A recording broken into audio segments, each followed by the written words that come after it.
नमस्कार दोस्तों, मैं पूजा चौहान ज्योतिष पुंज के पॉडकास्ट में आप सबका स्वागत करती हूँ। आज अभी तक हमने नंबर 6 के बारे में जाना कि नंबर 6 के लोग कैसे होते हैं, 1 से लेके 6 तक नंबर लोग कैसे होते हैं, उनके जीवन में अलग-अलग नंबर का क्या प्रभाव होता है, जिनसे उनका मेन नंबर बनता है। और आज हम करने जा रहे हैं नंबर 7 और आज आपको बताएंगे नंबर 7 के बारे में बहुत मिस्टीरियस बातें कि नंबर 7 वाले लोग कैसे होते हैं। यूँ तो सारे ही नंबर खूबसूरत होते हैं। तो चलिए नंबर 7 की तरफ हम आगे बढ़ते हैं और आज हमारे साथ जुड़ने जा रहे हैं अश्वनी गौतम जी, जो कि न्यूमरोलॉजिस्ट एक्सपर्ट हैं। मैं गलत नहीं होगा मैं कहूँ कि वो मास्टर है न्यूमरोलॉजी के। तो सर बहुत-बहुत स्वागत करती हूँ ज्योतिष बहुत-बहुत पुंज के पॉडकास्ट धन्यवाद में आपका। पूजा जी, आप सबका बहुत-बहुत धन्यवाद। और जैसे कि आपने नंबर 1 से लेके नंबर 6 तक हमारे दर्शकों को बताया कि किस तरीके से नंबर इन्फ्लुएंस होते हैं जी। मेन नंबर से और कलेक्टिव नंबर से। तो आज हम करने जा रहे हैं नंबर 7 के बारे में चर्चा। यूं तो नंबर 7 के बारे में बहुत सारी बातें मैंने सुनी है, लेकिन मैं ऑथेंटिक बात जानना चाहती हूँ आपसे नंबर 7 के बारे में। प्रॉपर नंबर 7 का जो एक कैरेक्टर है, मैं चाहती हूँ आप उसको डिटेल में उसकी पॉजिटिव और नेगेटिव ट्रेट्स भी हम वो एक्सप्लेन करें, सो दैट कि जब नंबर कनेक्शंस के साथ हम जब बात करेंगे तो क्लियरिटी मिलेगी कि वो तो 7 था और कौन से दो नंबर मिलके 7 बना रहे हैं, जिसकी वजह से जो फर्क पड़ा है उनके कैरेक्टर में वो कैसे पड़ा है। देखिए, पहले तो पूजा जी मैं आपको बता दूं कि नंबर जो 7 है वो अपने आप में बड़ा ही अद्भुत नंबर है, बहुत ही मिस्टीरियस सा नंबर है। आपको पता है कि नंबर 7 जो है वो परमात्मा को बहुत पसंद है, ऊपर वाले को बहुत पसंद है। वो ईश्वर के बहुत करीब होते हैं 7 नंबर वाले, बहुत पसंद है। क्यों पसंद है? आप अपनी हिस्ट्री देख लीजिए। यहाँ पर हमारे इस ब्रह्मांड में जितनी भी चीजें जो परमात्मा ने बनाई है ना, वो 7 की फॉर्म में बनाई है। आप शादी करते हैं, कितने फेरे लेते हैं? 7 फेरे। कमल की पंखुड़ियों की पत्तियां जो होती हैं वो कितनी होती? 7 होती। 7। हमारे दिन कितने हैं? 7। अजूबे कितने हैं? 7। हमारे वेदों में 7 प्रकार के स्वर्ग और 7 प्रकार के सिंहासन कहे गए हैं। ओके, अच्छा ऐसा। अगर राहु केतु को आप छोड़ दें तो ग्रह कितने हैं? 7। सही बात है। हाँ, अजूबे कितने हैं? 7। समुद्र कितने हैं? 7। अगर हम जन्मों की भी बात करें तो 7 जन्म। और ये भी कहा जाता है कि 7 जन्मों का संबंध 7, यानी कि कहीं ना कहीं हम लोग 7 जन्मों का संबंध कैरी करते हैं। तो ये जो 7 नंबर है ना, ये अपने आप में बड़ा यूनिक नंबर है, बड़ा अद्भुत नंबर है। और आप ये मान के चलिए कि 7 नंबर परमात्मा को बहुत पसंद। अब इसके पीछे की कहानी भी आपको पता होगी, दर्शकों को मैं बता देता हूं कि समुद्र मंथन के समय अगर भगवान विष्णु जो कि मोहिनी अवतार में देवताओं को अमृत पिला रहे थे, तो वहीं पर असुरों का एक राजा हुआ करता था जिसका नाम था स्वरभानु। तो स्वरभानु बड़ा चालाक था। उसने क्या किया कि चंद्रमा जो कि सबसे कमजोर ग्रह माना जाता है, मन का कारक है, उसका वेश धरा और उसको यूं तो कहूं किडनैप कर लिया एक तरह से और उसका रूप बनाकर आप चंद्रमा बनकर वहां पर बैठ गए। अब वो अमर होना चाहता था या देवता बनना चाहता था। तो जैसे ही भगवान विष्णु ने मोहिनी अवतार में उनको अमृत पिलाया, लेकिन वो जान गए। वो जैसे ही पिलाया वैसे ही उन्हें पता लग गया, वो तो भगवान थे, उनको पता लग गया कि ऐसा विष्णु। हाँ, भगवान विष्णु। तो उन्होंने अपने सुदर्शन चक्र से स्वरभानु की गर्दन उड़ा दी। अब वो गर्दन जो है वो 7 समुद्र पार जाकर गिरी, वो राहु कहलाई। और जैसे ही गर्दन अलग हुई, 7 समुद्र पार जाकर गिरी, वैसे ही वो जो नीचे का हिस्सा था, जो धड़ था, वो भगवान विष्णु के चरणों में गिर गया। तो अगर कोई व्यक्ति भगवान विष्णु की शरण में जा बैठे तो क्या होगा? तो भगवान उसको उतार देंगे।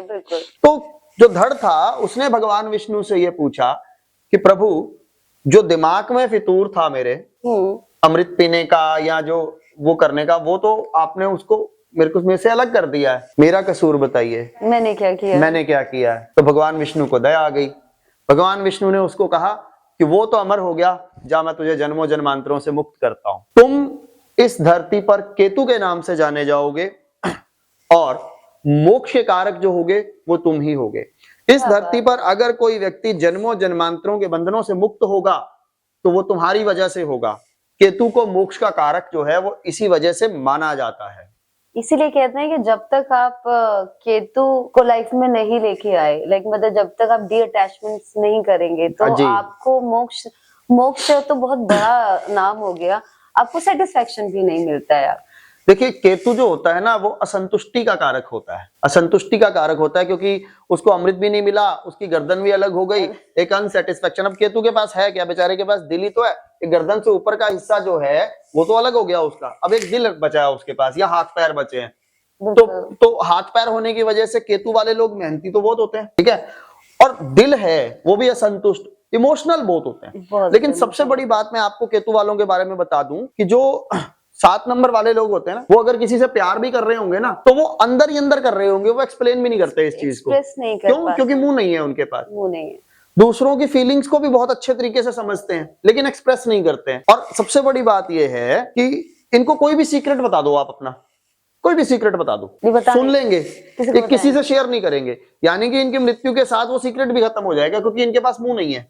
अगेन मैं बात करूंगी, हम क्योंकि केतु की बात कर रहे हैं, केतु के बारे में बहुत सारी कंफ्यूजन्स है। कुछ लोग ऐसा भी कहते हैं कि केतु अगर किसी का अच्छा ना हो तो ऐसे लोग धोखा भी देते हैं। I mean they can be a cheater. क्या ऐसा असंतुष्टि होती है बेसिकली, जागृति कम है, असंतुष्टि ज्यादा है। जब उनको ये सारी चीजें पता लग जाती है ना कि यार कुछ नहीं रखा इस संसार के अंदर, पहले तो वो क्योंकि असंतुष्टि है, मेरे मन में कोई असंतुष्टि है तो मैं उसको पाने के लिए भागूंगा, लेकिन जब मुझे ये बात का पता लग जाएगा कि नहीं कुछ नहीं रखा इन सब चीजों में, फिर क्या करूंगा, मैं सरेंडर करूंगा। और जैसे ही केतु वाले 7 नंबर वाले सरेंडर करते हैं वो अध्यात्म के रास्ते पे चल पड़ते हैं, भगवान की शरण में आ जाते हैं और परमात्मा का आशीर्वाद उन्हें मिल जाता है। मुझे ऐसा लगता है कि सरेंडर करना इतनी बड़ी ताकत है कि उसे कोई भी सरेंडर करे तो परमात्मा की शरण में जैसे ही वो चला जाता है और सरेंडर करता है तो परमात्मा उसके सारे दुख ले देते हैं, चाहे वो कोई भी नंबर हो। अब हम केतु की बात कर रहे हैं तो केतु की स्ट्रेंथ के बारे में बात करेंगे कि केतु का अगर एक्सेसिव, अगर बहुत पावरफुल है तो उसकी क्या स्ट्रेंथ है, अगर केतु बहुत वीक है तो क्या कैसे। मैं आपको एक बात बताऊं, केतु पावरफुल हो चाहे केतु वीक, दोनों ही केसेस में इंसान जो है वो दो तरह का होता है। या तो बहुत पॉजिटिव थॉट प्रोसेस का इंसान होता है, और अगर वो पॉजिटिव थॉट प्रोसेस का इंसान है तो वो उसकी स्ट्रेंथ वीक नहीं हो सकती क्योंकि वो सरेंडर करके चलता है परमात्मा के प्रति सरेंडर। और अगर वो नेगेटिव है तो नेचुरल सी बात है कि ऐसे इंसान जो होते हैं ना वो अपनी नाकामयाबी के लिए हमेशा दूसरों को गुनहगार ठहराते हैं, वो नेगेटिव थॉट प्रोसेस होते हैं, दूसरों की गलतियां और कमियां निकालने में एक्सपर्ट होते हैं। केतु देखिए मोक्ष की जब बात आ जाती है तो बुढ़ापा आपको वहां देखने को मिलेगा, क्योंकि इंसान बुढ़ापा गुजारेगा तो फिर वो मृत्यु की तरफ जाएगा और मोक्ष की तरफ जाएगा। तो ऐसे जो लोग होते हैं ना बड़े ये कह सकते हैं कि रूड माइंडेड होते हैं, रूड हो जाते हैं, थोड़े से रूड हो जाते हैं। लाइफ में स्ट्रगल होता है, लाइफ में असंतुष्टि होती है, कई बार चीजें नहीं भी मिलती। भौतिक जिंदगी तो 7 नंबर वालों के लिए बनी नहीं ना, जिंदगी में स्ट्रगल तो है, ये हार्ड वर्क बहुत ज्यादा करना पड़ता है, मेहनत बहुत ज्यादा करनी पड़ती है। तो एक ही निचोड़ है, तो कहीं ना कहीं वो अकेले भी रह जाते हैं और एक ही निचोड़ है, सरेंडर करके चलिए, कोई उपाय नहीं है, कोई रेमेडी नहीं है। परमात्मा के प्रति सरेंडर करके चलिए, ऊपर वाले के प्रति सरेंडर करके चलिए, अपना सब कुछ परमात्मा को दे दीजिए, आपका सब कुछ जिंदगी में बन जाएगा। अदरवाइज भागते रहेंगे, मेहनत करते रहेंगे, फिर भी संतुष्टि जिंदगी में नहीं होगी। तो केतु वालों के लिए स्पेशल रेमेडी यही रहेगी कि अपने आप को सरेंडर करिए, और अगर आप अपने आप को सरेंडर करेंगे तो आपके काम सारे अपने आप परमात्मा बनाएंगे। और अगर आप चाहेंगे कि आप अपने काम खुद करें और स्ट्रेस लेते हुए रहेंगे तो आप चीजों के पीछे भागते रहेंगे लेकिन उनको पा नहीं पाएंगे। तो बहुत अच्छा रास्ता है और बहुत आसान रास्ता है आपका कि बस कुछ नहीं, आप सरेंडर कर दीजिए और देखिए आप किस तरीके से परमात्मा आपकी सारी चीजें संभालते हैं। तो सर चलते हैं अपने नेक्स्ट सेगमेंट में। ये तो रहा नंबर प्योर नंबर 7 का। अब हम बात करें नंबर 7 की कॉम्बिनेशंस की, तो हम लेते हैं नंबर 16। अभी आपने 7 नंबर के बारे में बताया, काफी कुछ जानकारी मिली हमारे दर्शकों को नंबर 7 के बारे में। अब 7 नंबर की वेरिएशन के बारे में बात करते हैं। यूं तो 7 से बनता है, लेकिन 7 16 से भी बनता है, और भी नंबर है जिनसे 7 बनता है। तो अभी हम चर्चा करेंगे नंबर 16 के बारे में। तो नंबर 16 एज अ 7 कैसा होता है? देखिए 16 अपने आप में कार्मिक नंबर है, और 16 की अगर मैं बात करूं तो ये सूर्य और शुक्र का कॉम्बिनेशन है। पिछले जन्म में बहुत सारी गलतियां रिश्तों को लेकर इन लोगों ने की हैं, तो इस जन्म में थोड़ा सा असंतुष्टि जो है रिश्तों को लेकर रहती है इनको, 16 नंबर वालों 16 नंबर वालों को। वैसे अच्छा नंबर है, लेकिन ऐसे लोग बहुत एनर्जेटिक होते हैं, लेकिन रिश्तों में उलझे रहते हैं, जिसकी वजह से इनको ग्रोथ लेने में थोड़ी सी दिक्कत आती है। अनसेटिस्फेक्शन रहता है, रिश्तों में उलझे होने की वजह से ये काम पे फोकस नहीं कर पाते 16 नंबर वाले, और कहीं ना कहीं लाइफ में प्रॉब्लम्स को फेस करना ही पड़ता है 16 नंबर वालों को। साथ फिर वही बात है कि मैं तो यही कहूंगा, 7 वाला चाहे कोई भी है, चाहे 16 वाला है, चाहे 25 वाला है, चाहे डायरेक्ट 7 वाला है, सरेंडर करके चले परमात्मा की तरफ। जितना ये सरेंडर करके चलते हैं परमात्मा को, उतना ही इनके लिए बहुत अच्छे रिजल्ट जो हैं परमात्मा इनका खुद टेक केयर करता है। देखिए ना, 16 नंबर की अगर बात करें तो 16 बनता है 1 और 6 से, यानी कि सूर्य और वीनस। आपके पास, इनके पास लीडिंग क्वालिटी भी है, इनके पास ये चार्मिंग पर्सनालिटी भी है, लग्जरी भी है।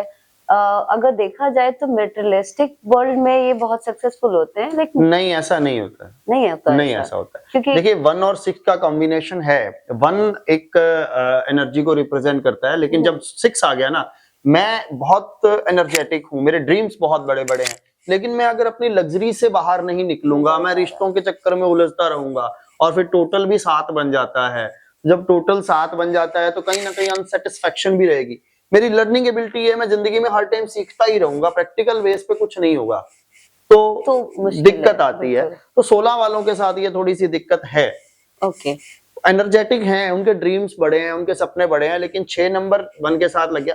ज्योतिष में भी सूर्य और शुक्र की युति शुक्रादित्य योग होती है बेसिकली, और शुक्रादित्य योग। हाँ, तो शुक्र खराब हो जाता है, उसमें शुक्र खराब हो जाएगा, कहीं ना कहीं आपके रिलेशनशिप हाँ, वो रिलेशनशिप इश्यू 16 में रहते हैं, और ये लोग ना रिश्तों को सुधारने में, रिश्तों के उलझनों में ही उलझे रहते हैं 16 नंबर वाले। तो कहीं ना कहीं ग्रोथ में इनको दिक्कत आती है, ये ड्रीम्स पूरा करने में इनको दिक्कत है। क्योंकि 16 नंबर 1 और 6 से बनता है, तो इन लोग की पर्सनैलिटी कहीं ना कहीं डोमिनेटिंग भी होती है, और ये अपने रिश्ते में सामने वाले को हमेशा अपने तरीके से चलाना चाहते हैं। कुछ भी कह लीजिए, रिश्तों में उलझे रहते हैं। मेरा कहने का मतलब ये है कि रिश्तों में उलझे रहते हैं, ये एक थोड़ी सी प्रॉब्लम है इनके साथ।